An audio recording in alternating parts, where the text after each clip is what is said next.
Hey everyone, welcome back. Today we're going deep on something I think you're really going to enjoy. We're talking about loving your neighbor as yourself, from that Christian perspective. We're zeroing in on Mark 12.31. Okay. And we've got this super interesting article. It's from Positive Affirmations. Okay. Called Loving Your Neighbor as Yourself. The Power of Mark 12.31 Year. Catchy title. I know, right? So I'm excited to unpack this teaching. Yeah. See what it means practically, For sure. And how it impacts not just us, but our communities too. It's a phrase that has really resonated throughout history and continues to challenge us today. Totally. And I think to understand its impact, we have to understand how Jesus really transformed the concept of neighbor. Okay. So let's get into that. The article mentions that back then, neighbor was way more narrow than it is now. Absolutely. It was like your inner circle. Exactly. It was much more about those immediate relationships, family, friends, the people you saw day to day. Gotcha.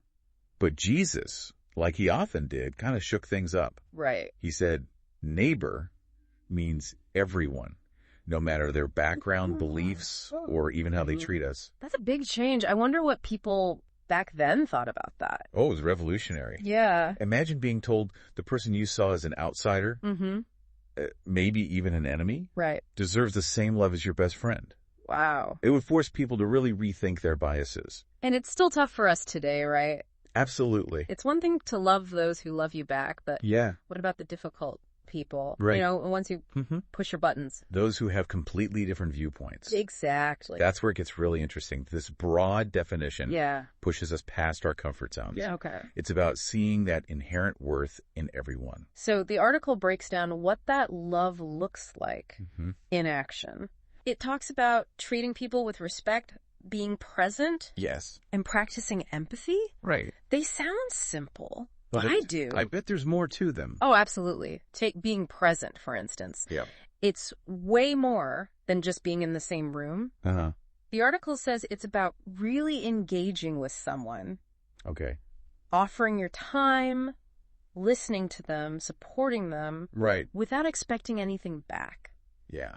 It's being fully there for them. I feel like sometimes the best conversations are when someone just listens without judging. Absolutely, yeah. It lets you connect. And the other person feels heard. Exactly. And then with practicing empathy. Okay. The article says it's more than sympathy. Okay. It's not just feeling sorry for someone. It's trying to really understand their experiences, their feelings and challenges. From their point of view. Exactly. It's hard, isn't it? It can be. It's easier to just say, I'm so sorry, than to actually step into their shoes. Right, especially when their life is so different from yours. You got it. Let me give you an example. Okay. Say someone lost a loved one. Sympathy is like, oh, that's terrible. I'm so sorry. Right.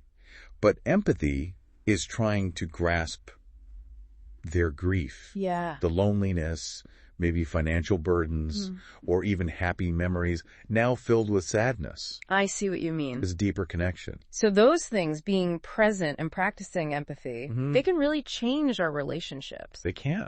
But here's something that surprised me in the article. Okay. It talks about self-love as the foundation for loving others. Yes. That seems counterintuitive, doesn't it? It does on the surface. Shouldn't we focus on others? Right.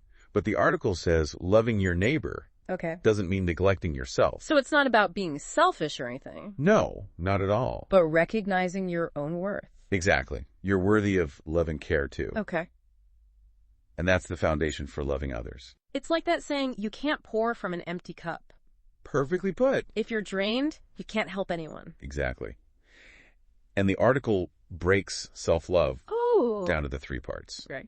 Self-compassion, okay, prioritizing your well-being, and nurturing your spiritual life. Okay. Let's start with self-compassion. All right.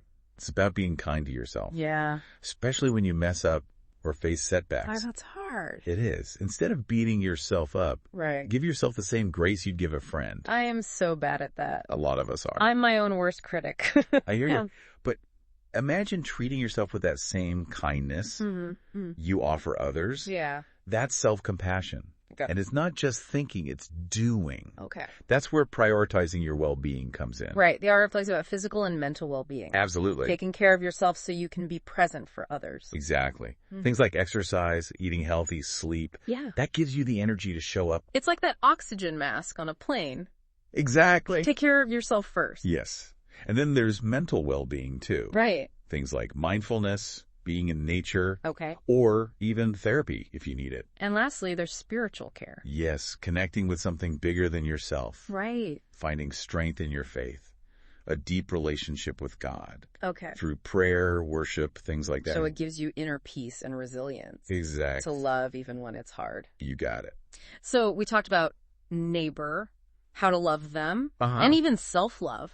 Right. But how do we actually do it? Great question. The article gives us some practical ways. Perfect. I want to hear all about that. But I think this is a good place to pause. Okay. We've covered so much already. We have. Come back for part 2. Sounds good. And we'll dive into those practical steps. I'm looking forward to it. Me too.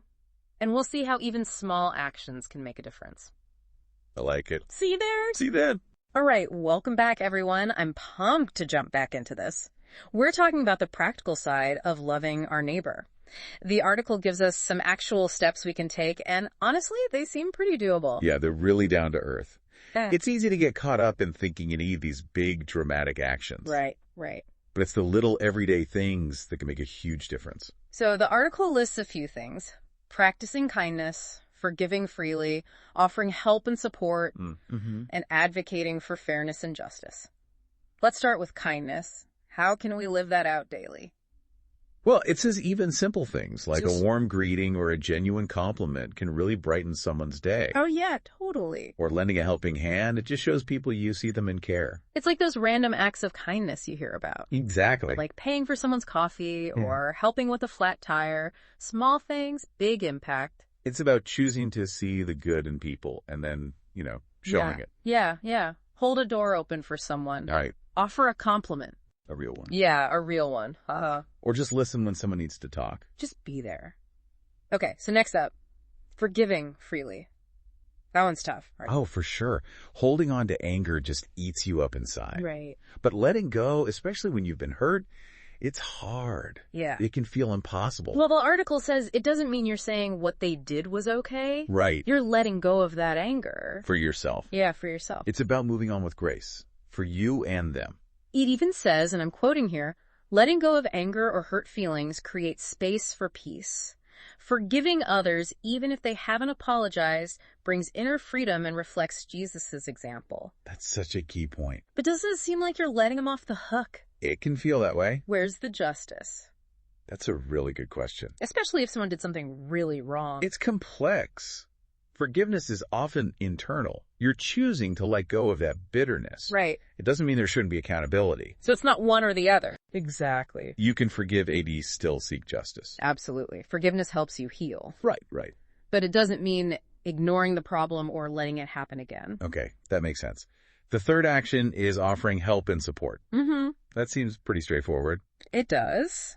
But how do we actually do that well? Well, the article says it can be anything from small acts of service to bigger commitments, like helping a neighbor, volunteering, or donating. It's about actively looking for ways to make a difference. Exactly. And it doesn't have to be huge. No. Sometimes just being there for someone is enough. Being present is powerful. Just listening, being a shoulder to cry on. Yeah, or helping with everyday stuff when they're struggling. Okay. So lastly, advocating for fairness and justice.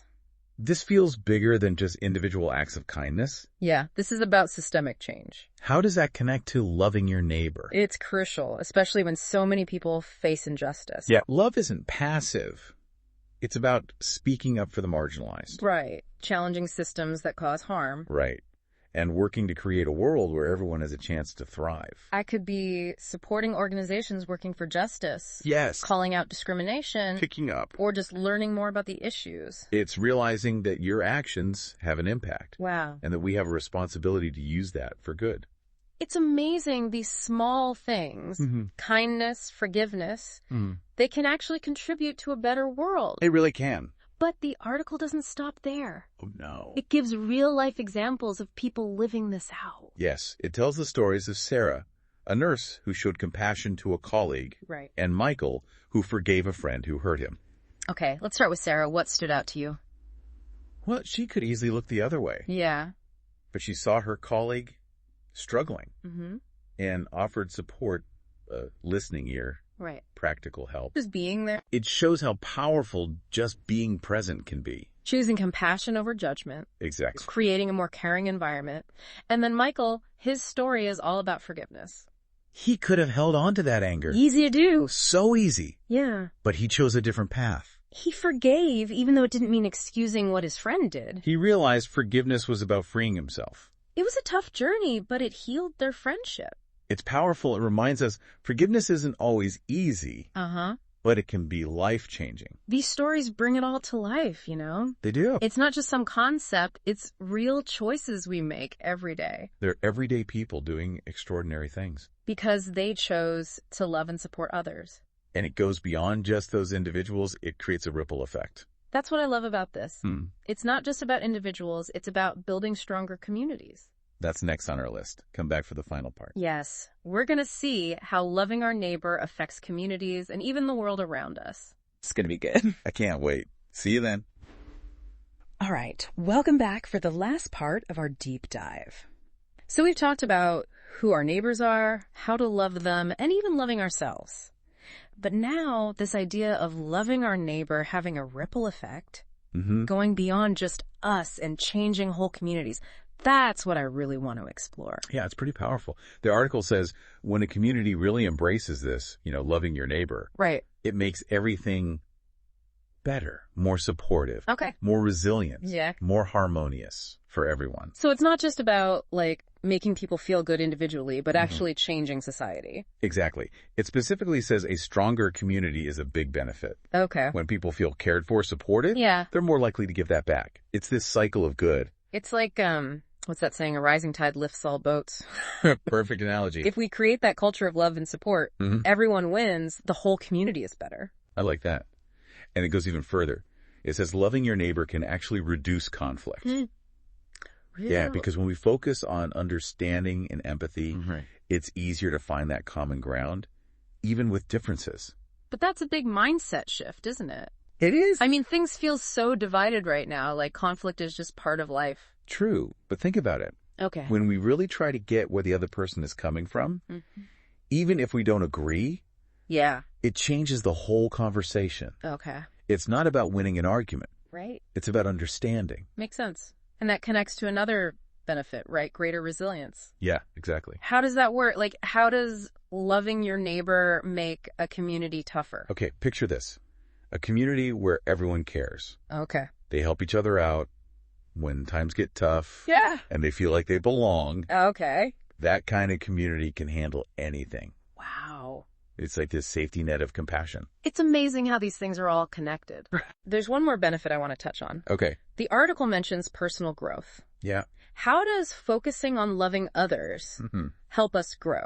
That's where it gets really fascinating. You'd think it would be the opposite. Right. You'd think it's all about giving, not receiving. But the article says that by helping others, by focusing outward, we actually grow spiritually. So by giving love. Yeah. We grow. We expand our capacity for empathy, compassion, selflessness. It's like this beautiful, unexpected outcome. It is. It's like this ancient wisdom. Okay. True fulfillment comes from giving, not just taking. It reminds me of that MLK quote, life's most persistent and urgent question is, what are you doing for others? That's a good one. And it seems like loving our neighbor is a great answer to that. Absolutely. And in doing that, we find our own purpose. Yes. And it reminds us, love isn't just a feeling, it's action. Right, it's what we do. It's choosing to be kind, compassionate. Even when it's hard. Especially then. This has been such a great conversation. It has. We've gone so deep into what it really means to love our neighbor, expanding how we define neighbor, the power of loving them and ourselves. It's all connected. It really is. And how this one teaching can change everything. Our lives, our community. We're all of it. It's timeless, you know? It is. This idea of loving your neighbor might be old, but it's never been more important. So true. Well, as we wrap up, any final thoughts for our listeners? Yeah, I want you to think about this.